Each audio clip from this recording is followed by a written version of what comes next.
Good morning. कैसे हो आप लोग? टेस्ट चल रहा है और शायद 2 दिन हो गया वीडियो नहीं पड़ा। आज वीडियो हम डाल रहे हैं और इसमें वही पुराना नियम है, 10 क्वेश्चन है। ये क्रम संख्या पे मत जाइए आप। 10 क्वेश्चन है जिसमें से 5 पॉलिटी से रहेंगे, बाकी 5 करंट अफेयर रहेगा। करंट अफेयर भी आपको लिखाया गया होगा, ध्यान से पढ़े होंगे तो तैयार भी होगा। तो 5 क्वेश्चन पॉलिटी से रहेंगे, 5 क्वेश्चन करंट अफेयर से रहेंगे। आपको 10 सही करना है, ध्यान रखना। आज कम नहीं करना है, आज पूरे 10 सही करना है, 10 के 10 सही करना है। कमेंट बॉक्स में ज़रूर लिखिएगा कितना नंबर आया और ईमानदारी से टेस्ट लगाइए और बताइए कितना आ रहा है। तो चलिए फिर शुरू करते हैं। पहला क्वेश्चन ध्यान से देखिए। क्वेश्चन है, राज्यसभा सांसद बनने की न्यूनतम आयु सीमा क्या होती है? राज्यसभा में सांसद, सांसद लिखा गया है, सांसद बना लो इसको, सांसद। राज्यसभा में सांसद बनने की न्यूनतम आयु क्या है? 25 वर्ष, 30 वर्ष, 32 वर्ष, 35 वर्ष? सोचिए। सरल क्वेश्चन है सभी और आपको 10 सही करना है। फिर से मैं कह रहा हूँ 10 सही करना, ध्यान से हल करिएगा। चलिए आंसर बताते हैं आपको। यहाँ पर ऑप्शन बी सही है। राज्यसभा में सांसद बनने के लिए जो न्यूनतम उम्र सीमा मांगी गई है वो है 30 वर्ष और लोकसभा में जो बनना है वो 25 वर्ष। मतलब अगर कोई व्यक्ति राज्यसभा में जाना चाहता है सांसद बनने के लिए तो उसकी उम्र 30 वर्ष होनी चाहिए। अगर लोकसभा में जाना चाहते हैं तो उसकी उम्र 25 वर्ष होनी चाहिए। और कोई भी व्यक्ति चाहे लोकसभा से हो चाहे राज्यसभा से हो, भारत का प्रधानमंत्री बन सकता है। मतलब कि भारत का प्रधानमंत्री बनने के लिए अगर लोकसभा से हो 25 साल के हो तब भी बन जाओगे और राज्यसभा से हो 30 साल के होगे तब बन जाओगे। बात क्लियर है? चलते हैं। तो यहाँ पर ऑप्शन बी सही है। अच्छा ठीक है, एक चीज़ और बताओ, संसद, राज्यसभा, लोकसभा किस अनुच्छेद में है? संसद और राज्यसभा, लोकसभा किस अनुच्छेद में है? तो ये है, आप एक फार्मूले से याद कर लेना। संसद में स है तो स ले लो, राज्यसभा में र है तो राज्यसभा में र है तो र ले लो, लोकसभा में ल है ले लो। क्या हुआ? स र ल। स से संसद 79, र से राज्यसभा 80, ल से लोकसभा 81। तो स र ल 79, 80, 81 याद हो जाएगा। ये इसी में है, तो जिसका पूछा था हमने तो उसका आंसर इसमें हो गया होगा। तो यहाँ पर ऑप्शन बी सही है। चलते हैं नेक्स्ट क्वेश्चन पर। क्वेश्चन ध्यान से देखें। क्वेश्चन है, केंद्र व राज्यों के मध्य वित्त का बंटवारा करता है, कौन करता है? वित्त मंत्रालय, वित्त आयोग, reserve bank of India, NABARD? सोचें। थोड़ा सा टफ क्वेश्चन है ये, थोड़ा सा टफ क्वेश्चन है, लेकिन इतना भी टफ नहीं कि आप हल ना कर पाओ। और थोड़ी सी कठिनाइयों का सामना नहीं करोगे तो आप मजबूत नहीं हो पाओगे। ध्यान देना, आपके आसपास, आपके परिवार में या फिर आप समाज में जो भी लोग बहुत हंसते खेलते देखते हो ना, उनके यहाँ भी समस्याएं होती हैं और आपके पास भी समस्याएं। कुछ लोग समस्याओं से हार जाते हैं, कुछ लोग समस्याओं से लड़कर आगे निकल जाते हैं। तो कोशिश करो लड़कर आगे बढ़ने की, उनसे हारने की नहीं। और जितनी मेहनत करोगे उतना ज़्यादा दिमाग तैयार होगा और उतना अच्छा परफॉर्मेंस कर सकते हो हर जगह। और ध्यान रखना, किसी भी समस्या का अंत जीवन से नहीं जुड़ना चाहिए। और अगली बात, जब समस्याएं बहुत ज़्यादा हों, अपने चरम पर हों, समझ लो बस उनका अंत नज़दीक है। क्योंकि जब अंधेरा बहुत घना होता है तभी तारे भी खूब चमकते हुए दिखाई देते हैं। ठीक, तो मुश्किलों से लड़ना सीखो और चीज़ों को तैयार करना सीखो। जितनी मेहनत करोगे उतनी ज़्यादा परिपक्व और उतने ज़्यादा मजबूत होकर सामने आओगे। मैंने एक वीडियो देखा था, उसमें एक कमांडेड ऑफिसर था। उसने अपने आप को इस तरह से, अपने आप को ही बोल बोल के अपने आप को मजबूत कर रहा था। मैं आपको दिखाता हूँ वीडियो, लड़का नहीं था लड़की थी, मैं आपको दिखाता हूँ। ये पहली मुश्किल है, नहीं, पुरानी सब हैंडल की। हाँ, आगे प्रॉब्लम्स आएंगी। हाँ, टूटोगी नहीं, क्या करोगी? खुद पे भरोसा। देखा आपने, मुश्किलें आएंगी और क्या करना है आपको? खुद पर भरोसा। खुद पर भरोसा रखेंगे कुछ भी कर जाएंगे। ठीक है, चलिए फिर यहाँ पर आंसर सोचिए क्या होगा। केंद्र और राज्य के मध्य वित्त का बंटवारा कौन करता है? वित्त मंत्रालय, वित्त आयोग, reserve bank of India, NABARD? सोचिए। चलिए आंसर बता देते हैं हम आपको। यहाँ पर ऑप्शन बी सही है। वित्त आयोग जो है केंद्र और राज्यों के बीच वित्त का बंटवारे का काम करता है। तो ऑप्शन बी सही है, ध्यान रखिएगा। चलिए क्वेश्चन देखिए, थोड़ा सा कठिन हो सकता है, बहुत ज़्यादा नहीं, लेकिन कोशिश करोगे तो आ जाएगा। भारतीय संसद के दोनों सदनों की प्रथम संयुक्त बैठक कब हुई थी, मतलब किसके लिए हुई थी? पहला है दहेज उन्मूलन विधेयक के संबंध में, दूसरा है हिंदू कोड विधेयक के संबंध में, तीसरा बैंकों के राष्ट्रीयकरण के संबंध में, चौथा है स्वर्ण नियंत्रण विधेयक के संबंध में। तो कह रहा है भारत संसद के दोनों सदनों के संयुक्त अधिवेशन के मतलब संयुक्त बैठक कब हुई थी, किसके लिए हुई थी, ये पूछा जा रहा है। सोचिए।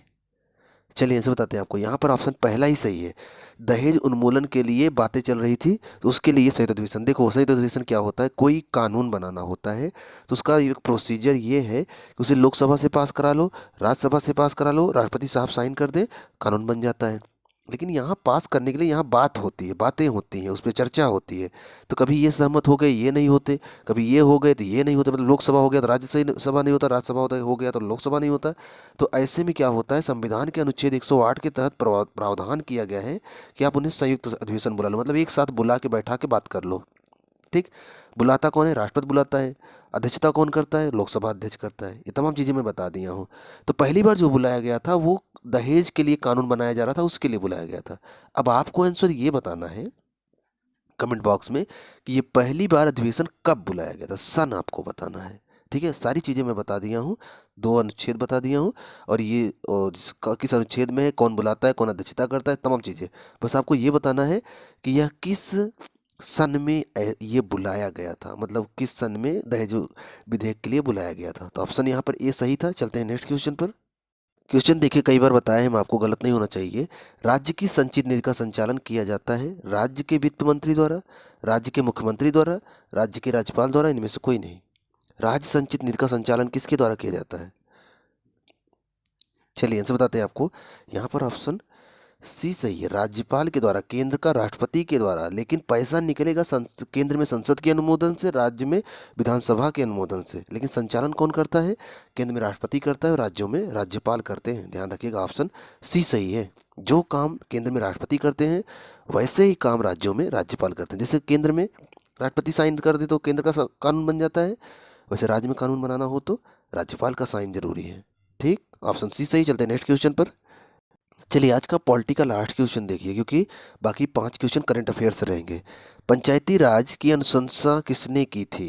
तो ऑप्शन है भारत सरकार अधिनियम 1935 ने, दूसरा है क्रिप्स मिशन 1942 ने, तीसरा है भारत स्वतंत्रता अधिनियम 1947 ने, चौथा है बलवंत राय मेहता कमेटी 1957 ने। ये 1957 लिखा है, देख लीजिए। हाँ, अब बताइए किसने पंचायती राज की व्यवस्था की बात की थी? चलिए आंसर बताते हैं आपको। यहाँ पर ऑप्शन डी सही है। बी आर मेहता मतलब बलवंत राय मेहता समिति ने 1957 में पंचायती राज की बात की थी, और इन्होंने त्रिस्तरीय पंचायत समझते हो, एक जिला स्तर पर और एक ब्लॉक स्तर पर और एक ग्राम स्तर पर ना। तो जिला स्तर पे जो पंचायत होती है, जिला पंचायत अध्यक्ष वहाँ का नेता होता है, और उसको चुनते कौन है? जिला पंचायत सदस्य चुनते हैं। और जो ब्लॉक पंचायत पे होता है वहाँ पर ब्लॉक प्रमुख होता है, उसको चुनते हैं बीडीसी लोग, जानते हो आप। और ग्राम पंचायत तो जानते हो, प्रधान जी चुने जाते हैं आप आम जनता के द्वारा। ठीक है, तो ये तीनों याद रखना। सॉरी, इस त्रिस्तरीय पंचायत व्यवस्था को बलवंत राय मेहता ने शुरू किया था, ये याद रखना इंपॉर्टेंट है। और बाकी चीज़ें मैंने बता दिया है, ध्यान रखना। चलते हैं, आज के ये 5 क्वेश्चन पॉलिटिक कंप्लीट होते हैं, बाकी 5 क्वेश्चन हम देखेंगे करंट अफेयर से। चलिए देखते हैं। चलो भाई, करंट अफेयर का कुछ देख लेते हैं, और आपको सारे करंट अफेयर शायद लिखाए भी गए होंगे, ध्यान से हल करेंगे सब सही हो जाएगा। प्रतिवर्ष विश्व विकलांग दिवस दिसंबर महीने की किस तारीख को मनाया जाता है? 2 दिसंबर, 3 दिसंबर, 4 दिसंबर, 5 दिसंबर? ईमानदारी से हल करिए। चलिए आंसर बताते हैं आपको। यहाँ पर ऑप्शन दूसरा सही है, 3 दिसंबर को, प्रतिवर्ष 3 दिसंबर को विश्व विकलांग दिवस मनाया जाता है। जानते हैं यूनाइटेड नेशन ने, संयुक्त राष्ट्र संघ ने 3 दिसंबर को मनाने के लिए 1992 से मंजूरी दे दी थी। 1992 से ही मनाया जा रहा है विश्व विकलांग दिवस 3 दिसंबर को। तभी दिसंबर महीना बीता कुछ समय पहले, तो सिंपल सी बात है, इतना तो याद रहना चाहिए। 1-2 महीना पीछे और 1-2 महीना आगे तक का दिवस याद होना चाहिए जब पेपर होने वाला हो। तो अभी आप इसका पेपर दे रहे हो, मतलब अभी तो यहाँ टेस्ट दे रहे हो ना, तो इसके 2 महीना पीछे 2 महीना आगे का तो याद होना चाहिए। तो यहाँ पर ऑप्शन भी सही। चलते हैं नेक्स्ट क्वेश्चन पर। चलिए देखिए, ये भी क्वेश्चन मैंने आपको बताया है, ध्यान से हल करेंगे तो आ जाएगा। हाल ही में किसे असम राज्य का सर्वोच्च नागरिक पुरस्कार असम वैभव मिला है? ऑप्शन है अमिताभ बच्चन, सोनू सूद, रतन टाटा, मुकेश अंबानी। चलिए सोच लिए होंगे, हम आपको ऐसे बताते हैं। यहाँ पर ऑप्शन बी सही है, रतन टाटा। देखो, जैसे भारत का सर्वोच्च सम्मान भारत रत्न होता है ना, वैसे किसी राज्य ने भी अपना सर्वोच्च सम्मान शुरू किया, उसका नाम क्या है? उसका नाम है असम वैभव। तो असम सरकार ने शुरू किया, ये याद रखिएगा। और इसने पहला पुरस्कार किसको दे दिया है? ये है उद्योगपति रतन टाटा जी को, इन्होंने अपना पहला पुरस्कार दिया है। तो करंट अफेयर के 2 क्वेश्चन हो गए, 3 क्वेश्चन और करने हैं। चलो आगे देख लेते हैं उसको भी। आइए अगला क्वेश्चन देखते हैं। क्वेश्चन है, प्रतिवर्ष देश भर में भारतीय नौसेना दिवस कब मनाया जाता है? 29 नवंबर, 1 दिसंबर, 3 दिसंबर, 4 दिसंबर। चलिए आंसर बताते हैं आपको, सोच लिए होंगे आप। ठीक है, मैं बताता हूँ आंसर। यहाँ पर ऑप्शन डी सही है, 4 दिसंबर को प्रतिवर्ष पूरे भारत में नौसेना दिवस मनाया जाता है। ऐसा क्यों करते हैं? क्योंकि 4 दिसंबर को ही भारतीय सेना भारतीय नौसेना ने पाकिस्तान से लड़ाई की थी, जब बांग्लादेश का उदय हो रहा था। 1971 की बात याद हो गई आपको। तो 1971 में नौसेना ने ऑपरेशन त्रिशूल चलाया था पाकिस्तान से लड़ाई के लिए। तो 4 दिसंबर का डेट बहुत इंपॉर्टेंट है, इसलिए 4 दिसंबर को नौसेना दिवस मनाया जाता है। ठीक है, 3 क्वेश्चन करंट हो गए, 2 क्वेश्चन और करने हैं। आइए अगला क्वेश्चन देखते हैं। क्वेश्चन ध्यान से देखें। हाल ही में विश्व एथलेटिक्स ने किसे women of the year 2021 award से सम्मानित किया है? ऑप्शन है दीपा कर्माकर, अंजू बॉबी जॉर्ज, गीता फोगाट, अवन लेखरा। चलिए आंसर बताते हैं आपको।